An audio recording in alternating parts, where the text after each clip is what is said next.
Bienvenue sur People24, la nouvelle chaîne de l'information et du divertissement. Tout de suite, un nouveau journal. Mujda Saglam, le candidat de télé-réalité ayant participé aux Princes et Princesses de l'amour, a été mis en garde à vue pour violence aggravée avec arme. Un coup de feu s'est produit le 7 février 2020 sur le parking du McDonald's à Grigny sans faire de blessés.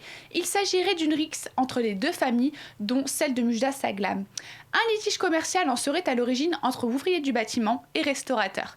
La famille de Mujda devait faire des travaux pour le restaurant des frères F.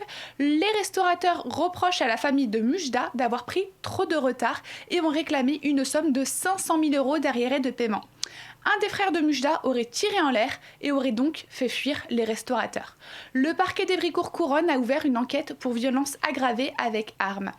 Le candidat des princes et des princesses de l'amour a donc été placé en garde à vue avec ses deux frères, puis ont été relâchés.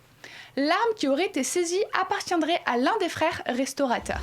Secret Story, l'émission de télé-réalité diffusée par TF1 pendant 10 ans, était un vrai coup de cœur pour les téléspectateurs, mais sûrement pas pour Morgane Anselme, ancienne candidate de la 5e saison en 2015, qui a vécu 3 mois de calvaire.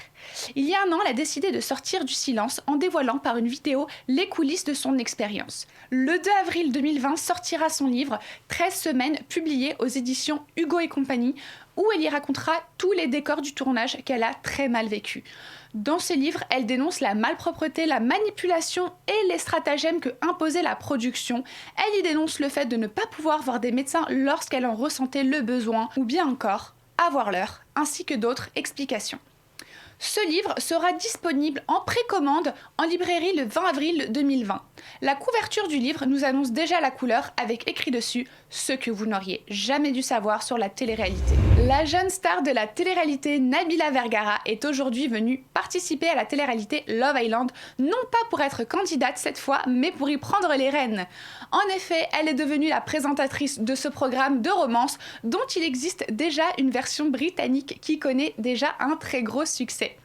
Le tournage est diffusé sur Amazon Prime. Le concept, 11 célibataires vont vivre enfermés dans une villa à Majorque pendant 6 semaines et le but est de trouver l'amour et pouvoir remporter la somme de 50 000 livres, soit 56 905 €. L'originalité du programme est qu'il est tourné en temps réel et que les téléspectateurs pourront participer à l'aventure grâce à l'application Love Island en décidant des éliminations ainsi que de l'organisation des sorties à deux. Nabila va vivre pendant plusieurs semaines en Afrique du Sud. Elle y vit dans une magnifique villa avec sa famille qu'elle n'a pas perdu de temps à nous dévoiler sur les réseaux sociaux.